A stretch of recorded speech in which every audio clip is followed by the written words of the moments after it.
आज दिनांक 31 अक्टूबर 2025 है। आज के चलिए जानते हैं प्रमुख 10 बड़ी खबरों के बारे में। हमारी पहली खबर देश के लोहा पुरुष सरदार पटेल से जुड़ी हुई है। 31 अक्टूबर को राष्ट्रीय एकता दिवस के रूप में पूरे देश में सरदार वल्लभ भाई पटेल को याद किया जाएगा। इस दिन एकता, अखंडता और सुरक्षा की भावना को मजबूत करने के लिए शपथ दिलाई जाएगी। गुजरात के एकता नगर में सरदार पटेल की 150वीं जयंती के उपलक्ष्य में भव्य कार्यक्रम होगा। प्रधानमंत्री नरेंद्र मोदी ई बसों को हरी झंडी दिखाकर 1220 करोड़ रुपए के प्रोजेक्ट का उद्घाटन और शिलान्यास करेंगे। इसके अलावा रन फॉर यूनिटी का आयोजन देश भर में किया जाएगा, जिसमें स्कूली बच्चों और आम नागरिकें भाग लेंगे। तो वहीं हमारी दूसरी खबर भी सरदार पटेल और इंदिरा गांधी से जुड़ी हुई है। 31 अक्टूबर इतिहास के पन्नों में बड़े ही खास शब्दों में दर्ज किया गया है। 1875 में सरदार पटेल का जन्म हुआ था, जिन्होंने आजादी के बाद रियासतों को जोड़कर एक भारत का निर्माण किया। तो वहीं 1984 में तत्कालीन प्रधानमंत्री इंदिरा गांधी की हत्या हुई थी। यह दिन देश में एकता, साहस और त्याग की याद दिलाता है। तो वहीं हमारी तीसरी खबर सीजेआई नए पद की नियुक्ति से जुड़ी हुई है। केंद्र सरकार ने जस्टिस सूर्यकांत को देश का 53वां मुख्य न्यायाधीश सीजेआई नियुक्त किया है।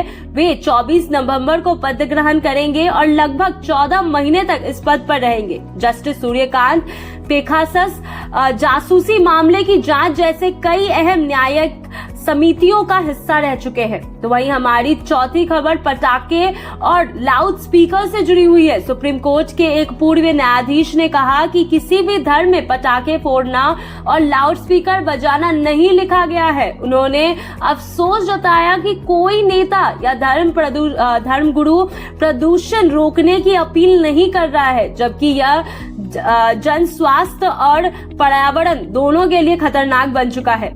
तो वहीं हमारी पांचवी खबर आरएसएस ड्रेस पहनने वाले सरकारी कर्मचारियों से जुड़ी हुई है। कर्नाटक हाईकोर्ट ने लिंगासुगुरु के सरकारी कर्मचारी प्रवीण कुमार केपी के निलंबन पर सटे आदेश जारी किए हैं। उन्होंने आरएसएस शाखा कार्यक्रम में शामिल होने के कारण निलंबित किया गया था।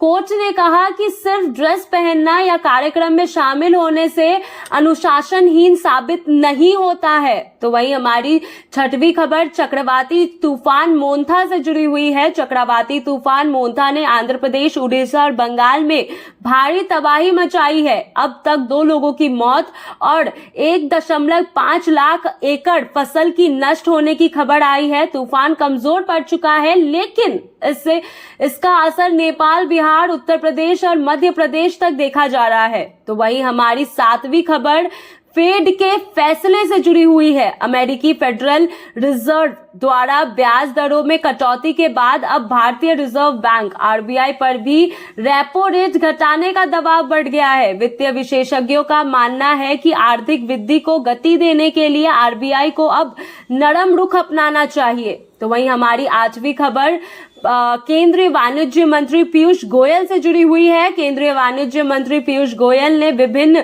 एक्सपोर्ट प्रमोशन काउंसिल और इंडस्ट्री एसोसिएशन के साथ बैठक की। बैठक में भारत के निर्यात को सस्टेनेबल ग्रोथ के नए रास्ते से जोड़ने पर चर्चा हुई। उन्होंने कहा कि भारत वैश्विक व्यापार में अपनी भूमिका को और मजबूत करेगा। तो वहीं हमारी 9वीं खबर फिनटेक सेक्टर से जुड़ी हुई है। भारत की फिनटेक कंपनी रेजरपे ने घोषणा की है कि जल्द ही मलेशिया में भी यूपीआई भुगतान प्रणाली शुरू की जाएगी। यह भारत के डिजिटल पेमेंट इनोवेशन और वैश्विक स्तर पर ले जाने की दिशा में एक महत्वपूर्ण कदम है।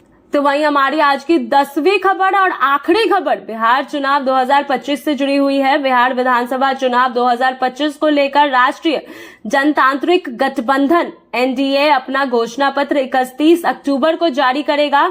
इसे केंद्रीय मंत्री गृह अमित शाह सुबह 9:30 बजे जारी करेंगे।